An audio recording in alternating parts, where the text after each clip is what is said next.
Oui, tout à fait, Monsieur le Président. Je vous remercie. Je vous souhaite d'abord mes meilleurs vœux pour cette année.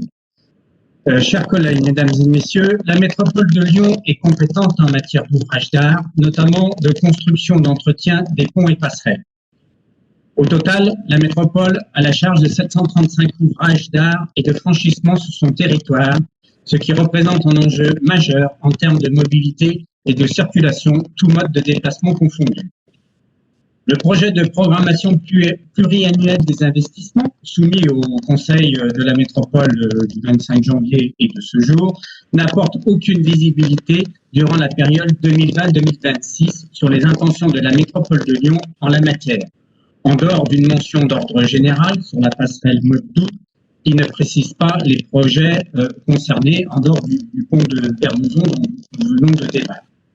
D'ailleurs, une question orale a été posée par mon collègue sur le franchissement du pont du Rhône. Nous allons donc passer maintenant du sud au nord de la métropole et notamment sur les ouvrages de franchissement de la Saône, en particulier dans le Val de Saône. Ils ne sont pas sans soulever aussi des inquiétudes, alors même que le lien entre les deux rives représente un défi majeur pour rapprocher nos communes et nos territoires et pour faciliter les déplacements au quotidien, que l'on soit automobiliste, cycliste ou piéton.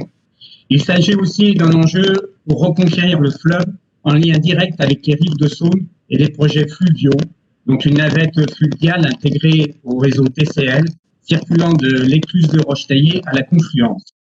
Proposition qui malheureusement est non intégrée dans le plan de mandat du CITRAL, au sein duquel le Val de Saône est le grand oublié. Entre Lyon 9e et Quincieux, la Saône compte 6 ponts, certains particulièrement vieillissants. Le dernier né, le pont Schumann, relie le 9e arrondissement de Lyon à Caluire. Le pont de l'Île-Barbe, ancien et très étroit, fait l'objet de travaux en ce moment. Il n'est pas adapté aux piétons et aux cyclistes. Il n'est circulable en tout état de cause qu'à sens unique. L'ouvrage suivant, en continuant à 5 km vers le nord, le pont Paul Bocuse, entre Collonges et Caluire, suivi du pont Général Leclerc, relie quant à lui Collonges et Fontaine. Ces deux ouvrages sont circulants à double sens pour les véhicules, mais comportent des trottoirs étroits et ne permettent pas l'aménagement d'itinéraires cyclables protégés. La situation est encore pire sur le pont de Couzon-Rochetaillé, qui relie les deux communes.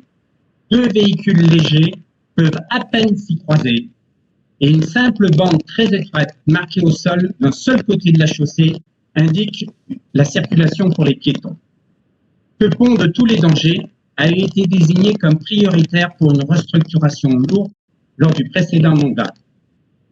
Le dernier pont, 4 km plus loin, dans la Saône, reliant quant à lui Albigny et Neuville, n'est pas adapté non plus au mode doux. En outre, pour répondre aux enjeux de mobilité à venir sur ce territoire, il conviendrait de faire aboutir sur ce mandat les études déjà menées avec les deux communes sur la restructuration du pont Rochetaillé-Couzon et la construction en aval d'une passerelle dédiée au mode actif en complète adéquation avec votre politique de déplacement. Alors, je vous pose la question, effectivement, quels sont donc les engagements de la métropole concernant les ponts et passerelles sur la Saône au cours de ce mandat? Pouvez-vous préciser ce que vous comptez faire du pont de l'Île-Barbe et comptez-vous procéder à la restructuration lourde du pont de Couzon-Rochetaillé?